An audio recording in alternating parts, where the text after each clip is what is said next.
प्रभु यीशु मसीह के मधुर और मीठे नाम में एक बार फिर से आप सबों को जय मसीह की। परमेश्वर का हम एक बार फिर धन्यवाद करते हैं कि परमेश्वर ने हमें आज तक जीवित रखा है और खासकर हमें ये अवसर दिया है कि हम आज की इस आराधना में जो वेडनेसडे की जो आराधना है इसमें शामिल हो सकें। और आज एक खास दिन से हमारा एक और सीजन जो है वो लेंटन डेज का जो सीजन है वो शुरू होता है। और आज जो पहला उपवास दिन का दिन या रोज़ा जो होता है, जब ऐश वेडनेसडे से हमारी जो आराधना शुरू होती है या हम ऐश वेडनेसडे से जो है जो 40 डेज का जो पीरियड है ईस्टर तक जो है, वैसे 46 होते हैं और ईस्टर तक जो है इन 40 डेज को जो कि हम उपवास का दिन मानते हैं, संडे को छोड़कर जो है, संडे को हटाकर जो है, तो ये उपवास के दिन हम मनाते हैं। और अभी कुछ दिन पहले हमने एडवेंट के सीजन में हमने प्रवेश किया, हमने क्रिसमस मनाया, हमने नया साल मनाया और अब जो है हम एक और दूसरे सीजन में हम प्रवेश करने जा रहे हैं। और ये सीजन जो है हम अच्छे से जानते हैं कि ये एक उपवास काल का सीजन है और प्रभु के अनुग्रह में पश्चाताप और परमेश्वर की नजदीकी में प्रार्थना के साथ जो है जुड़ने का समय है। तो इससे पहले कि आज के जो वचन हैं जो पढ़े गए हैं उन पर हम थोड़ी देर मनन करें, तो सबसे पहले अपने आप को परमेश्वर के हाथों में समर्पित करें ताकि जो बीज हम सुने बोए वो सौ फल लेकर आए। आइए प्रार्थना करें। सर्वशक्तिमान पिता परमेश्वर, एक बार फिर से हम आपके चरणों में आते हैं और आपका धन्यवाद करते हैं। आज इस आराधना में, आज के इस दिन में आपने हमारी अगुवाई की है और ये समय दिया है कि हम आपके भवन में आ सकें। और सच में पिता परमेश्वर, ये दिन उपवास काल के दिन हमारे लिए एक आशीष के दिन बन जाएं। पिता परमेश्वर, होने दें कि हम कलीसिया के रूप में सच में तन मन से आपके नजदीक आएं और विशेषकर इस वचन पर जो हम मनन करने जा रहे हैं उस पर आपका अनुग्रह चाहते हैं। हे पवित्र आत्मा, आइए और हमारी सहायता कीजिए और हमें आशीषित कीजिए। यीशु क्रिस्त के नाम से मांगते हैं, आमीन। ऐश वेडनेसडे या राख बुधवार जो है आज का जो दिन है इस रूप में जाना जाता है। और जैसा मैंने बताया कि आज से जो है 40 दिन का उपवास काल जो है शुरू होता है मसीह कलीसिया में। हालांकि कुछ कलीसियाएं जो हैं इन दिनों को नहीं मानती, लेकिन मैक्सिमम जो कलीसियाएं हैं संसार के अंदर इन दिनों को मनाती हैं। और इसकी जो शुरुआत है, जो लेंटन डेज है, इसकी जो शुरुआत है लगभग 4वीं शताब्दी से जो है शुरू हुई थी और धीरे धीरे करके ये पूरे संसार में जो है इसको माना जाता है। और आज बहुत सारी कलीसियाएं जो है इन दिनों को मनाती हैं, कुछ लोग इनको मनाते भी नहीं हैं।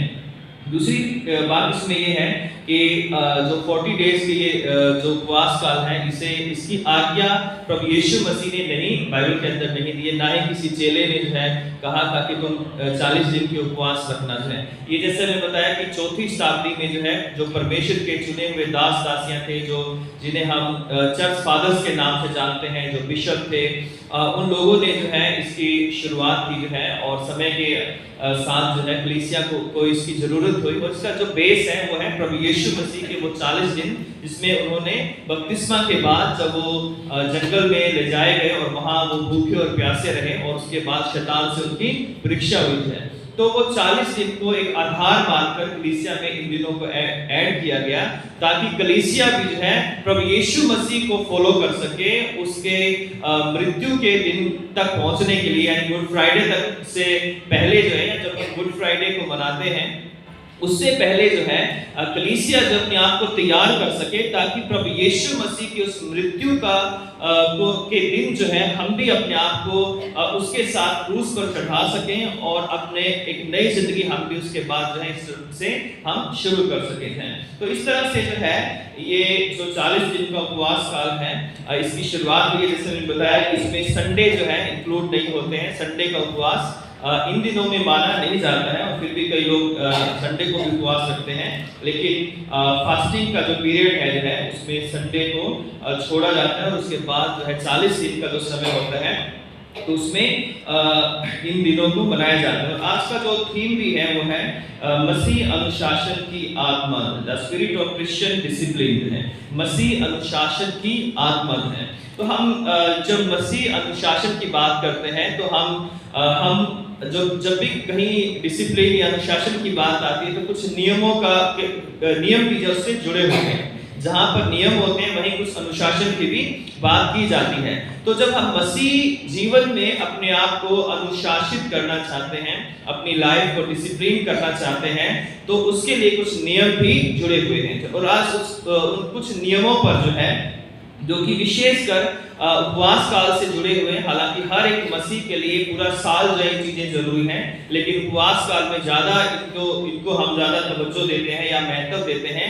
और उनमें से कुछ चीजें जो है वो मत्ती के 6 अध्याय में उनका वर्णन किया गया है। तो पहली बात जो मैं आपके साथ बांटना चाहता हूं, जो मत्ती 6 अध्याय 16 से 18 आयत तक हमने पढ़ा है, तो वहां पर प्रभु यीशु मसीह ने उपवास की बात की है। जो तो मसीह एक व्यक्ति को या मसीह कलीसिया को अपने आप को प्रभु परमेश्वर के साथ अनुशासन में लाने के लिए जो पहला काम करने की जरूरत है वो है फास्टिंग, जो है वो उपवास रखने की जरूरत है। और इसीलिए ये 40 दिन जो है निकाले गए हैं क्रिश्चियन कैलेंडर में जो है, साल में जो है, ताकि हम अपने आप को डिसिप्लिन करने के लिए या अनुशासित करने के लिए परमेश्वर के पास आ सकें। और उपवास जो है, हम जानते हैं कि सबसे सिंपल जो चीज है उपवास में, हम भोजन को त्याग देने से है ना। उपवास करना मतलब हम चाहे भोजन या पानी या कई अन्य चीजें जो हम खाते पीते हैं उनसे हम त्याग करते हैं और हम उपवास रखते हैं। तो उपवास जो है भूखे रहना है, परमेश्वर के आगे अपने आप को दीन और नम्र करना है। उपवास जो है, जो उपवास रखा गया है तो हम परमेश्वर के वचन पर मनन करने के लिए उपवास रखा है।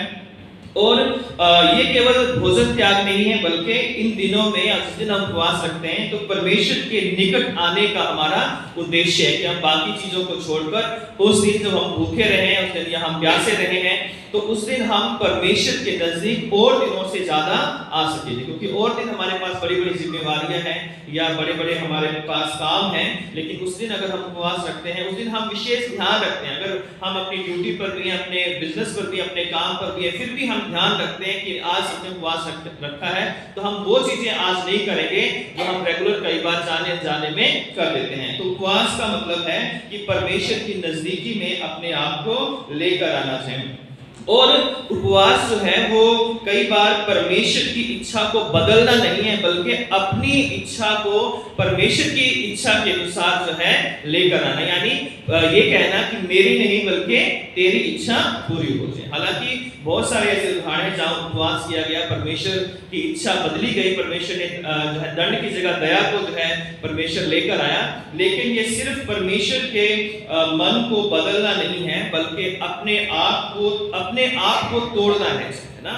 टूटा हुआ हृदय परमेश्वर के समक्ष ग्रहण योग्य है, और परमेश्वर टूटे हुए हृदय को तुच्छ नहीं जानता। तो उपवास का मतलब है कि अपने आप को तोड़ना है, अपने आप को दीन और नम्र करना है, और परमेश्वर के सामने जो है आकर परमेश्वर की आराधना करना है। और मत्ती में लिखा हुआ है, जो हमने पढ़ा, कि जब तुम उपवास करो तो कपटियों के समान तुम्हारे मुंह पर उदासी छाई ना रहे, क्योंकि वे अपना मुंह बनाए रहते हैं ताकि लोग उन्हें उपवासी जाने। मैं तुमसे कहता हूं कि वे अपना प्रतिफल पा चुके हैं। तो उस समय जो है, जब प्रभु यीशु मसीह प्रचार करना, जब यीशु मसीह ने शुरू किया, तो उस समय फरीसी, शास्त्री और अन्य जो लोग थे, जो कि धार्मिक अगुवे थे, वो दिखावा बहुत ज्यादा करते थे और मार्गों पर खड़े होकर या अपने जब वो उपवास रखते थे तब वो अपने मुंह को बड़ा उदासी में बदल कर रखते थे जब वो कहीं बाहर निकलते थे, ताकि लोग जाने कि उन्होंने उपवास रखा है। तो उपवास जो है वो शोक प्रकट करने का तरीका नहीं है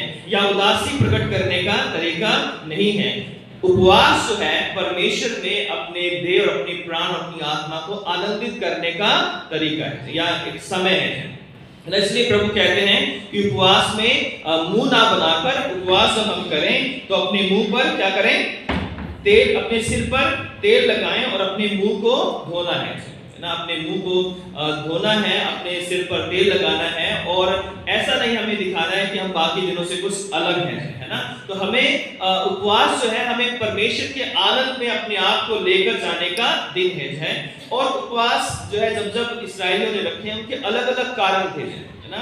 कई बार कोई विपत्ति आई, उससे बचने के लिए किसी राजा ने चढ़ाई करनी थी उसके लिए, कई बार पश्चाताप के लिए, कई बार जो है किसी जो देश के ऊपर या जाति के ऊपर संकट आया तो उससे बचने के लिए। हालांकि अलग अलग तरीके से उपवास रखा गया है पुराने नियम में, लेकिन आज भी वो तरीके जो है जो पुराने नियम में जिन चीजों के लिए उपवास रखा गया था वो तरीके भी हम अपना सकते हैं। लेकिन आज जब हम उपवास रखते हैं तो हमें ज्यादा से ज्यादा अपने आप को परमेश्वर के नजदीक लाने का प्रयास करना चाहिए। मांगते तो हम हर जो है पूरा साल है ना, हर प्रार्थना हमारी जो होती है उसमें हम परमेश्वर से मांगते हैं तो हे परमेश्वर हमें इस चीज की जरूरत है, चाहे कोई भी दुनिया की हमारी जो जरूरतें हम परमेश्वर के सामने रखते हैं, उसमें कोई गलत भी चीज नहीं है।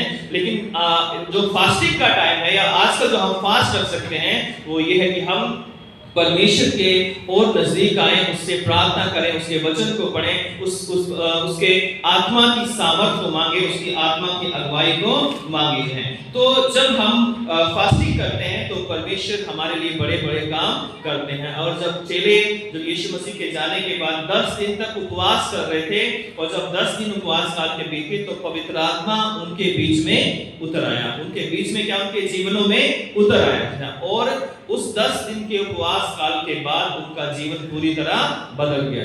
इसी तरह उपवास अगर हम रखते हैं तो हमारे जीवन में बहुत सारे बदलाव आना शुरू हो जाते हैं, क्योंकि हम इस बात को जितना हम खुदा के नजदीक जाते हैं उतना हमें पता चलता है कि हम कौन हैं और हम कहां पर हैं। फिर हमारे अंदर वो घमंड या तरह तरह की जो बातें हैं उससे हम अपने आप को अलग करते हैं, क्योंकि हम जान पाते हैं कि हम कौन हैं। दूसरी जो चीज है जो हमारा जीवन है जो इन दिनों में उपवास काल में अपने आप को डिसिप्लिन करने के लिए, अनुशासन में लाने के लिए वो है प्रार्थना जो है। और इसलिए प्रभु यीशु मसीह ने कहा 5वीं आयत में 6 की, और जब तू प्रार्थना करे तो कपटियों के समान प्रार्थना मत करना है। तो प्रार्थना हम सब जानते हैं कि मसीह जीवन का आधार है ना। जैसे हमारे बॉडी के अंदर हमारा हार्ट है और उस हार्ट के बगैर जो है हमारी बॉडी जीवित नहीं रह सकती है, हमारा ब्लड सर्कुलेशन नहीं हो सकता है और हमारी सांसें नहीं चल सकती हैं। उसी तरह बिना प्रार्थना के आत्मिक जीवन या मसीह जीवन चल नहीं सकता है। अगर हम बिना प्रार्थना के अपने जीवन को चला रहे हैं तो हम आत्मिक रीति से बहुत मजबूत नहीं है, क्योंकि बिना प्रार्थना के हम आत्मिक जीवन को जी नहीं सकते हैं। अगर हमें आत्मिक जीवन को जीना है फास्टिंग के साथ साथ हमें प्रार्थना करनी है, क्योंकि अगर हम फास्टिंग भी कर रहे हैं उस फास्टिंग में जो हमें प्रेयर करने की जरूरत है, क्योंकि फास्टिंग और प्रेयर दोनों साथ साथ चलती हैं, है ना। फास्टिंग के जो है प्रेयर के बिना फास्टिंग के बगैर प्रेयर तो हो सकती है, लेकिन अगर हम प्रेयर कर रहे हैं और फास्टिंग जो उसमें कई बार हम ना करें तो कई बार हमारे जो बड़े बड़े काम हैं या बड़ी बड़ी जो मुश्किलें हैं वो हमारे जीवन से दूर नहीं होती है। कई बार परमेश्वर हमें कहता है कि नहीं फास्टिंग करो, उसके बाद ये तुम्हारा जो सामने पहाड़ है ये टल जाएगा। तो हमें प्रार्थना तो फास्टिंग तो करनी है, उसके साथ साथ हमें प्रार्थना भी करनी है। प्रार्थना जो है हमें प्रतिदिन परमेश्वर की नजदीकी में करनी है। और प्रार्थना जो है एक सिंपल सा इसका जो मीनिंग है कि हम प्रार्थना के द्वारा परमेश्वर से बातचीत करते हैं, है ना। परमेश्वर से परमेश्वर की हम सुनते हैं और परमेश्वर को हम सुनाते हैं। तो प्रार्थना जो है हालांकि इसमें धन्यवाद, विनती, निवेदन और स्तुति गान है, लेकिन सिंपल जो बात है कि हम इन सब के द्वारा परमेश्वर से क्या करते हैं, बात करते हैं। और जितना हम परमेश्वर से बात करते हैं उतना परमेश्वर की नजदीकी में हम रहते हैं, रहने पाते हैं, उसके कांटेक्ट में हम रहने पाते हैं। प्रार्थना के बिना जो है उपवास हमारा अधूरा है और बिना उपवास प्रार्थना भी हमारी अधूरी है। तो प्रार्थना करना जो है ये परमेश्वर की आज्ञा है। बाइबल में कई बार जो इस बात को लिखा गया है, चाहे पुराना नियम हो चाहे नया नियम हो, कि प्रार्थना में लगे रहो, प्रार्थना करो, है ना। और कहीं लिखा है कि वो 3 बार प्रार्थना करता है, कोई 7 बार प्रार्थना करता है ना। लेकिन नए नियम में प्रभु यीशु मसीह ने लिखा कि प्रार्थना करते रहो और जागृत रहो ताकि तुम परीक्षा में ना पड़ो।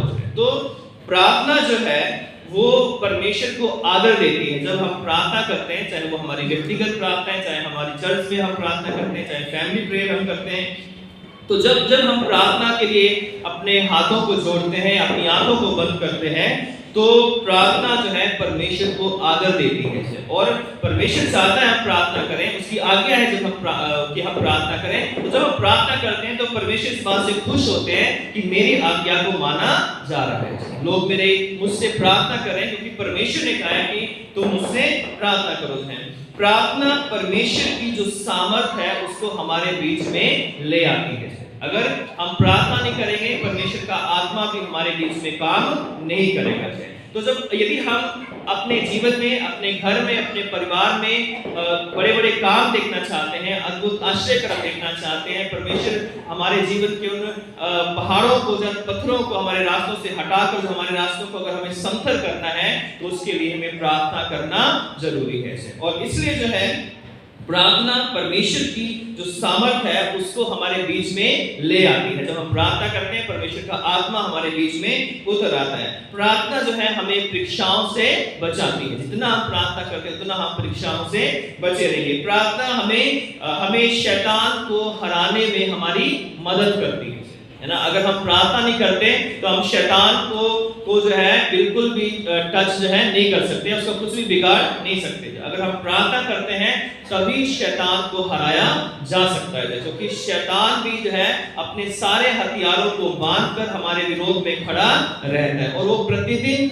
हमसे युद्ध करने के लिए तैयार रहता है। हम तैयार नहीं होते कई बार शैतान से युद्ध करने के लिए, लेकिन शैतान बिना दागा, बिना डिले किए हुए जो है प्रतिदिन हमारे आत्मिक जीवन में हमें परमेश्वर से अलग करने के लिए वो एक आत्मिक युद्ध लड़ता रहता है। और इसलिए हमें भी कहा गया है कि परमेश्वर के सारे हथियारों को बांध लो। अगर इफिसियों 6:10 से 18 तक पढ़ेंगे वहां पे सारे हथियारों का वर्णन दिया गया है कि पांव में मेल के सुसमाचार के जूते पहन लो, उद्धार का टोप पहन लो जो है, और धार्मिकता की झिल्लम पहन लो जो है, कमर में सत्य से अपनी कमर को कस लो जो है, और आत्मा की क्या कर लो, तलवार ले लो जो परमेश्वर का वचन है, और हर प्रकार से प्रार्थना में लगे रहो जो है। तो हम जब परमेश्वर से प्रार्थना करते हैं तो तभी परमेश्वर हमारे लिए खड़े होते हैं और हम शैतान से लड़ पाते हैं, क्योंकि हराने वाला तो परमेश्वर ही है, लेकिन उसने हमें चुना है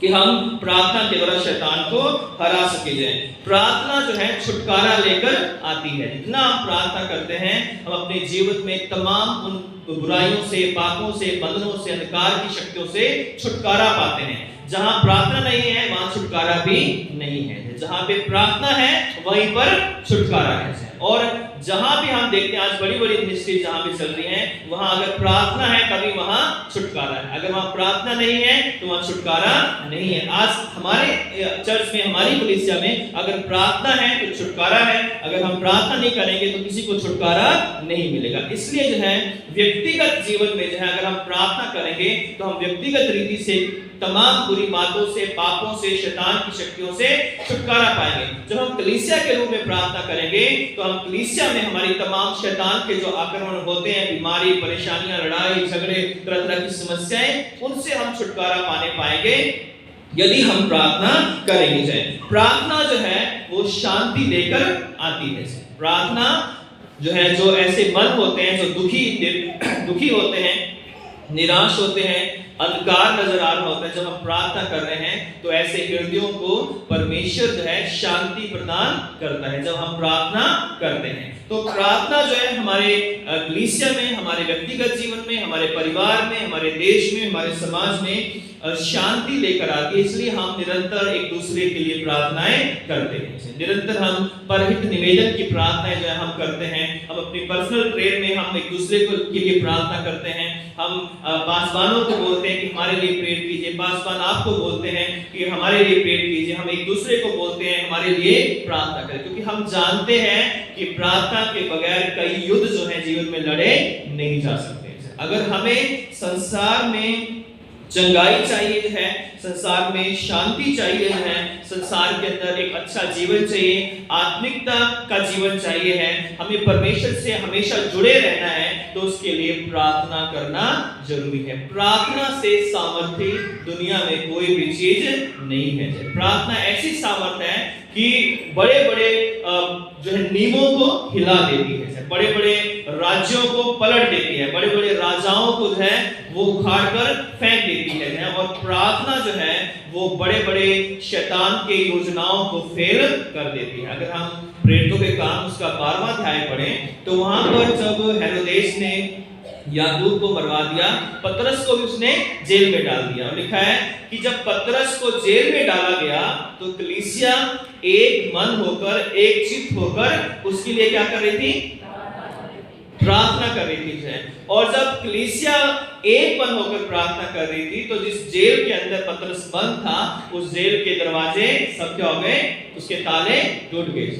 और किसी ने उसको हाथ मारा कि चल उठ जो है, उसने सोचा कि मैं दर्शन देख रहा हूं जो है, और वो उसको वहां से जेल में से निकाला और जहां पर अन्य चेले छिपे हुए थे जो है, वहां पर वो आकर जो है पहुंच गया जो है। और उसे जब वो बाहर आया तब उसे लगा कि कोई दर्शन नहीं है, बल्कि मैं सच में ही जेल से बाहर आ गया। प्रार्थना की ये सामर्थ है कि प्रार्थना जो है बड़े बड़े बंधनों को तोड़ सकती है। जितनी हम प्रार्थना करेंगे उतने हमारे जो जीवन में शैतान के बंधन है, जितनी हमारी बुद्धि के अंदर शैतान ने जब बुरी बातें डाली हुई है, हमारे अंदर पाप का नेचर डाला हुआ है, जितना हम प्रार्थना करेंगे हम उससे उन बंधनों से बचेंगे। प्रार्थना जो है पापों की क्षमा लेकर आती है। यदि मेरी प्रजा के लोग दीन होकर जो है मन फिराएं, पश्चाताप करें, उससे प्रार्थना करें तो मैं उनके पापों को क्षमा करूंगा और उनके देश को ज्यों का त्यों कर दूंगा। दूसरा इतिहास 7:21 में ये बात लिखी हुई है। तो प्रार्थना के द्वारा ही हमारे पापों की क्षमा हो सकती है। जब दाऊद ने पाप किया, Psalm 51 में देखते हैं कि वो परमेश्वर के आगे आया, उसने परमेश्वर से प्रार्थना की कि हे परमेश्वर अपनी करुणा के साथ उस पर दया कर रहे हैं। तो जो फास्टिंग और प्रेयर जो है, दो चीजों पर मैंने बताया कि फास्टिंग और जो प्रेयर है वो बहुत ही सामर्थी है। अगर हम करते हैं, अगर हम फास्टिंग करते हैं और उस फास्टिंग वाले दिन प्रेयर करते हैं, प्रभु उसके वचन को पढ़ते हैं, प्रार्थना करते हैं, तो परमेश्वर की सामर्थ हमारे जीवन में बहुत आयत से काम करती है। तीसरी बात जो प्रभु यीशु मसीह ने यहाँ बताई है कि कैसे हम इन दिनों में अपने आप को मसीह जीवन में डिसिप्लिन कर सकते हैं, वो है जो है आर्म्स गिविंग, जो है लोगों को दान देना, जो है गरीबों को या जरूरतमंदों को दान देना। जो है प्रभु यीशु मसीह ने कहा कि इसलिए जब तू दान करे तो अपने आगे तुरही ना बजवा, जैसा कपटी सभाओं और गलियों में करते हैं ताकि लोग उनकी बड़ाई करें। मैं तुमसे कहता हूं कि अपना प्रतिफल पा चुके हैं। जब तू दान करे तो तेरा दाहिना हाथ जो कर रहा है उसे तेरा बायां हाथ जानने ना पाए। यीशु मसीह ने ये नहीं कहा कि दान नहीं करना है, कहा जब तू दान करे तो इसको जो है महिमा का कारण जो है मत बना या दिखावे के लिए हमें दान नहीं करना है। और बाइबल हमें बताती है कि हमें गरीबों, लाचारों, जरूरतमंदों या ऐसे लोग जो परमेश्वर की सेवा करते हैं, प्रभु के प्रचार को, दास दासियों को, पासवानों को, कलीसिया में जो हम जिस भवन में हम आते हैं, वो लोग जो बाइबल को छापते हैं, प्रिंट करते हैं, या अनेक ऐसे लोगों को जो आज के समय में जो है ये सब काम कर रहे हैं, अलग अलग प्रभु के जो लोग हैं जो सच्चाई से परमेश्वर की सेवा करें, उन्हें हमें उनकी सहायता करने की जरूरत है ताकि परमेश्वर का जो वचन है वो बहुत सारे लोगों तक पहुंचाया जा सके। जो है जब हम दूसरों को दान देते हैं तो इससे परमेश्वर प्रसन्न होता है। अगर हम भजन 41:1 पढ़ें, लिखा है क्या ही धन्य है वह जो कंगाल की सुधि रखता है, विपत्ति के दिन यहोवा उसको बचाएगा। क्या ही धन्य है वह जो कंगाल की सुधि रखता है। अगर हम नीति वचन 19:17 पढ़ें, लिखा है कि जो कंगाल पर अनुग्रह करता है वह यहोवा को उधार देता है ना, उधार नहीं, उधार देना है ना। तो यहोवा को उधार देता है और वह अपने इस काम का प्रतिफल पाएगा। जो कंगाल पर अनुग्रह करता है वह यहोवा को उधार देता है। यानी हम परमेश्वर को कोई उधार नहीं दे सकते। अगर किसी ने दे दिया, कंगाल पर की मदद करना जो है, जरूरतमंद की सहायता करना का मतलब हम परमेश्वर की सहायता कर रहे हैं। मैं भूखा था तुमने मुझे खाना दिया, मैं प्यासा था तुमने मुझे पानी पिलाया, मैं जेल में था तुम मुझे देखने आए थे। तो मत्ती 25:34 से ये बातें वहां पर लिखी हुई हैं। तो दान देना भी जो है वो मसीह जीवन में हमारी आत्मिकता को बढ़ाता है। जितना हम किसी को देते हैं, किसी की मदद करते हैं, उसका जो आनंद है वो और किसी चीज में हमें नहीं मिलता ना। अगर जॉयस मेयर की मिनिस्ट्री को अगर आप देखेंगे तो उसकी जो सेवा है ज्यादातर जो है दूसरे लोगों की सेवा करना। अगर इधर पहले बिली ग्राहम की जो मिनिस्ट्री है वो भी एक पैकेट्स जो है आते थे, वो बिली ग्राहम्स की मिनिस्ट्री की तरफ से जो है वो उसके लिए बड़े जो है हॉस्टल में जो जब हम थे तो बड़े हम एक्साइटेड रहते थे कि इसमें क्या निकलेगा, है ना, वो बॉक्स हमें मिलते थे। तो उसी तरह ना केवल हमारे पास बहुत सारे लोगों के पास वो बॉक्स आते थे जब उसमें तरह तरह के पेस्ट होता था, उसके अंदर ब्रश होते थे, उसके अंदर कॉम्ब होती थी, उसके अंदर लड़कियों के लिए क्लिप होते थे, किसी किसी के बॉक्स में डॉलर भी निकल आते थे, तो तो वहां पे बहुत खुश हो जाता था है।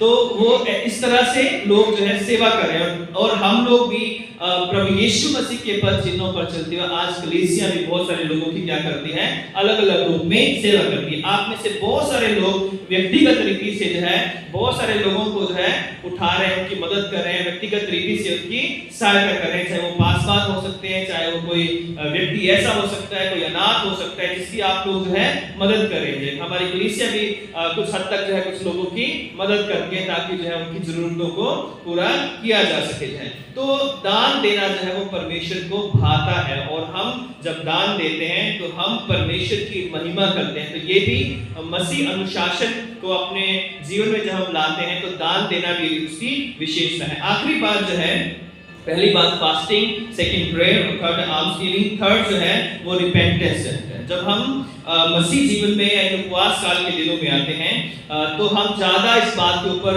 ध्यान देते हैं। वैसे तो हर दिन हमें पश्चाताप करने की जरूरत है, क्योंकि हर दिन हम पाप करते हैं और हर दिन हमें अपने गुनाहों से माफी मांगने की जरूरत है, जो हम प्रतिदिन करते हैं।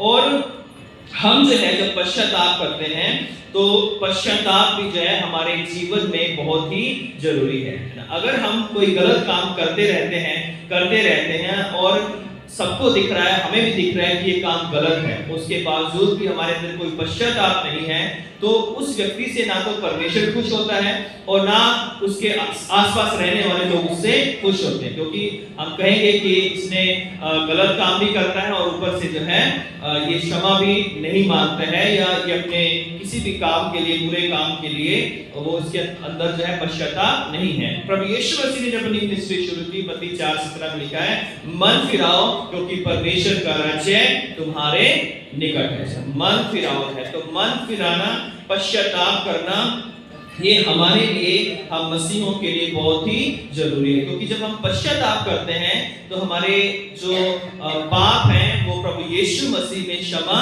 किए जाते हैं। जब हम पश्चाताप नहीं करते हैं तो वो पापों की क्षमा हमें नहीं मिलती। इसलिए लिखा है कि एक दूसरे के सामने अपने पापों को मान लिया करो जिससे तुम चंगे हो जाओ। याकूब की पत्री 5 और 13-14 से अगर हम आगे पढ़ें तो वहां पर ये बात लिखी हुई है। तो हमें जो है आज जब ये उपवास काल के दिन है तो हमें अपने आप को जांचना है, परखना है, और अपने हर एक उस पाप से जो हम करते आ रहे हैं या जिसके ऊपर हमारा अभी तक ध्यान नहीं गया है या अभी तक हमें पता नहीं था कि ये पाप है, उन सब पापों को हमें चेक करने की जरूरत है और परमेश्वर से पश्चाताप करने की जरूरत है, क्योंकि हम पश्चाताप करेंगे तभी हमारे जीवन में आशीष आएगी, परमेश्वर के दंड से हम बच सकते हैं। जब निनवे के लोग बड़े पाप में फंसे हुए थे, तमाम बुरे कामों में, बुरी बातों में फंसे हुए थे, परमेश्वर ने योना को भेजा, और जब योना वहां पर गया तो योना ने कहा कि अब से 40 दिन के बाद जो है निनवे को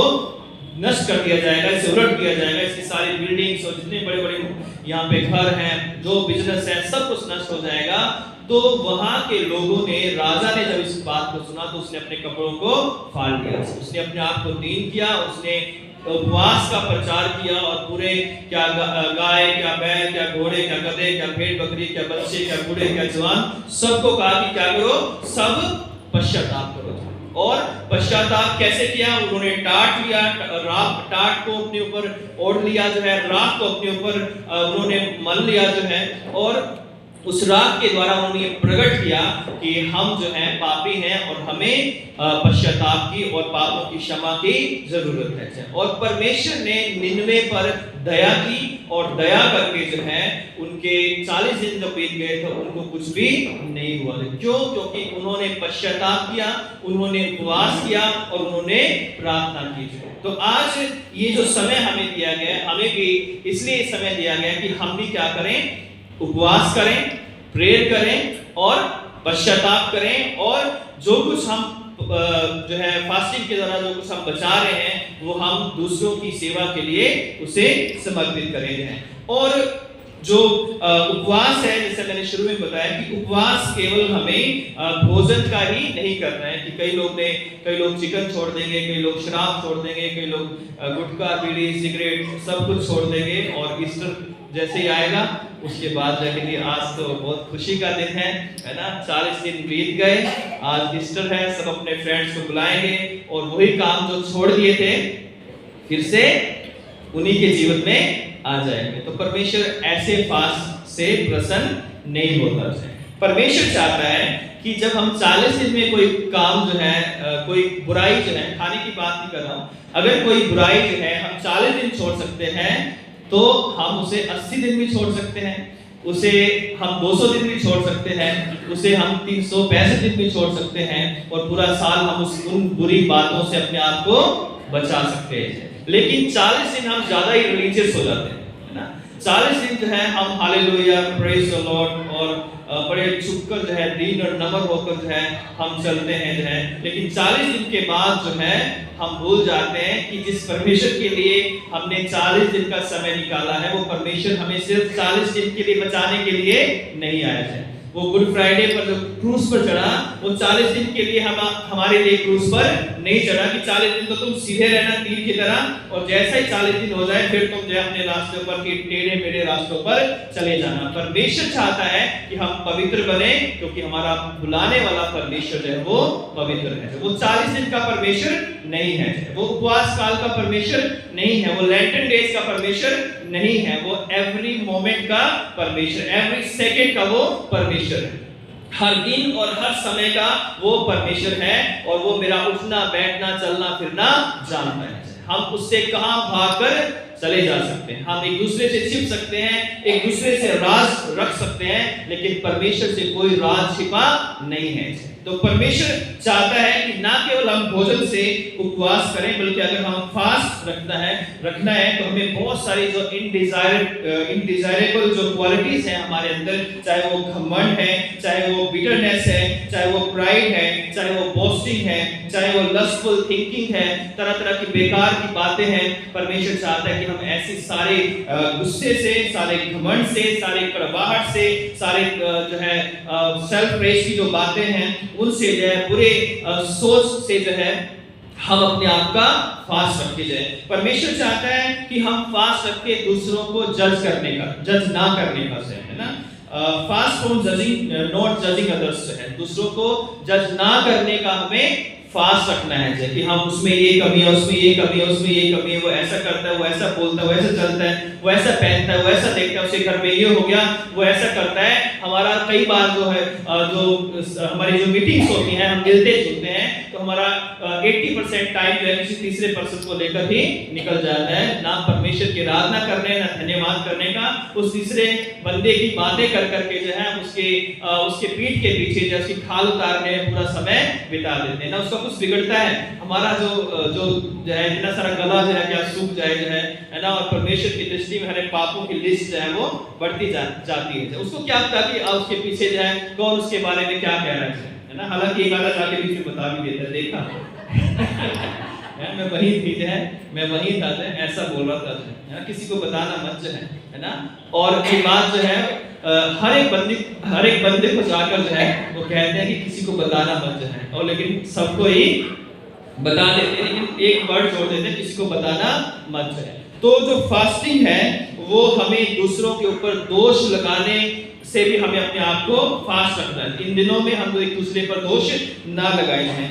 fast from complaining and gossip है, तो एक दूसरे के प्रति जो है शिकायतें करना जो है और एक दूसरे के प्रति जो है गॉसिप करना जो है, इनसे भी जो है कानाफूसी जो है करना, उनसे भी परमेश्वर चाहता है कि हम अपने आप को अलग करें जाएं। परमेश्वर चाहता है कि हम हर प्रकार की सेल्फ सेंटर्डनेस से जो है फास्ट रखें, जहां पर हमारा हर काम सिर्फ अपने लिए होता है और हम अपने फायदा देखते हैं, दूसरे को अच्छा लगे बुरा लगे हम उसकी इमोशंस को नहीं देखते, उसकी भावनाओं को हम नहीं कदर करते हैं, उसकी मेहनत की कदर नहीं करते हैं, परिश्रम की हम कदर नहीं करते हैं और सिर्फ हम सेल्फ सेंटर्ड होकर सिर्फ अपने तक ही सीमित रहते हैं। बहुत सारे लोग जो है वो ऐसे ही होते हैं। तो लेकिन अगर हमें फास्ट रखना है तो ऐसे सेल्फ सेंटर्डनेस से हमें अलग होना अपने आप को। हम दूसरों के लिए भी जो चीजें दूसरों के लिए हम शेयर कर सकते हैं उनको करने का प्रयास करेंगे। लास्ट बात है fast from every kind of sin. जो है हमें फास्ट रखना है, हर प्रकार के पाप से अपने आप को अलग रखना है, क्योंकि पाप जो है वो सब बुराइयों की जड़ है। अगर पाप दुनिया में नहीं आता तो ये दुनिया का नक्शा कुछ और होता है, या हमारी जो सोच विचार अलग होती। पाप आया तो दुनिया की सोच विचार अलग हो गई, भाई भाई का बैरी बन गया, कैन ने हाबिल को मार दिया जो है। उसके बाद हम देखते हैं कि कैसे कैसे दुनिया में पाप बढ़ा है, और आज ये पाप की चरम सीमा जो है दुनिया के अंदर हम देख सकते हैं ना। ऐसा कोई पाप नहीं है जो आज के टाइम में नहीं होता है ना। ऐसा कोई बुरा काम नहीं है जो कुछ साल पहले हम सोचते भी नहीं थे। ऐसे ऐसे काम, ऐसे ऐसे बुरे दुष्टता जो है आज दुनिया के अंदर फैली हुई है, आई हुई है। तो आज एक मसीह होने के नाते हम संसार को देखें और उससे हम सीख सकते हैं कि हमें कैसे उन बुरे कामों से अलग रहना चाहिए। हम बुरों को देखकर बुरे ना बने, हम बुरों को देखकर सीखें कि हमें गलत कामों से कैसे अपने आप को बचाना है, अपने परिवार को, अपने बच्चों को, अपने समाज को हमें कैसे जो है बचाना है। तो परमेश्वर हमारी सहायता करे कि जब हम उपवास करें, जब हम प्रार्थना करें, जब हम जो है दूसरों के लिए दान के लिए अपने हाथों को बढ़ाएं, और जब हम जो है पश्चाताप करें, तो हम ये हमेशा याद रखें कि परमेश्वर जो है हमारा प्रभु यीशु जो है जिसने हमारे लिए प्राण दिया है, हमेशा हमारे साथ है। वो हमारा उठना बैठना चलना फिरना जानता है। तो आपकी फास्टिंग वो काम कर सकती है जो आज तक नहीं हुआ, आपकी प्रेयर वो काम कर सकती है जो आज तक आपके जीवन में नहीं हुए। आपके जो ऑफरिंग है, आपके जो भेंटें हैं, जो आपके दान हैं, जो आप एक दूसरों के लिए जरूरतमंदों के लिए हाथों को बढ़ाते हैं, वो आपके लिए स्वर्ग के द्वारों को खोल सकती है। आपका पश्चाताप आपके पापों को क्षमा दिला सकता है, आपको नया जीवन दिला सकता है। तो ये मेरे और आपके हाथ में है कि ये हम 40 दिन में क्या करेंगे, या हम केवल 40 दिन ही परमेश्वर के पास आएंगे, बाकी दिन हम अपनी मर्जी को पूरा करेंगे। तो प्रभु आप सबकी सहायता करें, अपना अनुग्रह दे कि हम आत्मा और सच्चाई से परमेश्वर की आराधना करें। परमेश्वर चाहता है कि उसके लोग आत्मा और सच्चाई से उसकी आराधना करें। अगर चर्च में आकर जब हमें इतना अच्छा मौका मिलता है, आत्मा से हम यहाँ पर मौजूद नहीं हैं, सिर्फ दिमाग से या सिर्फ शरीर में यहाँ मौजूद हैं, और हम अपना मन परमेश्वर पर नहीं लगाते हैं, तो हमारा ना आना और ना आना जो है वो एक ही बराबर है। जब हम उसके भवन में आए हैं तो हम अपना मन, अपनी देह, अपने प्राण, अपनी आत्मा परमेश्वर की ओर लगाए हैं, क्योंकि वही हमारा सृजनहार है, वही हमारा उद्धार करता है, वही हमारा आशीषों का स्रोत है। परमेश्वर आप सबको आशीष दे। आइए प्रार्थना करें। प्यारे खुदा यीशु मसीह, आपके पवित्र सामर्थ्य नाम में हम धन्यवादी हैं आज के दिन के लिए, जब आज से प्रभु हमने उपवास काल के इन दिनों में प्रवेश किया है। हे परमेश्वर, अपनी पवित्र आत्मा की सामर्थ हमारे बीच में उतार दीजिए। हमें से हर एक के अंदर प्रभु आपका आत्मा बस जाए, ताकि हम आत्मा और सच्चाई से आपकी आराधना कर सकें, अपने जीवन को अनुशासित करें, और मसीह आपकी शिक्षाओं के अनुसार हम अपने आप को अनुशासित करें, और तमाम संसार की बुरी बातों से, शैतान की बातों से, पापों से अपने आप को बचा कर रखें, और आपकी दया के लिए हम हमेशा आपकी ओर पिता परमेश्वर निहारते रहें, क्योंकि आप चाहते हैं कि हम आशीषित हों, हम पाप से बचें और हम उद्धार पाएं। धन्यवाद प्रभु यीशु मसीह, आपने हमारा छुटकारा किया है। यीशु मसीह, आपके ही मधुर मीठे नाम से हम इस प्रार्थना को मांगते हैं, आमीन। सबको जय मसीह की।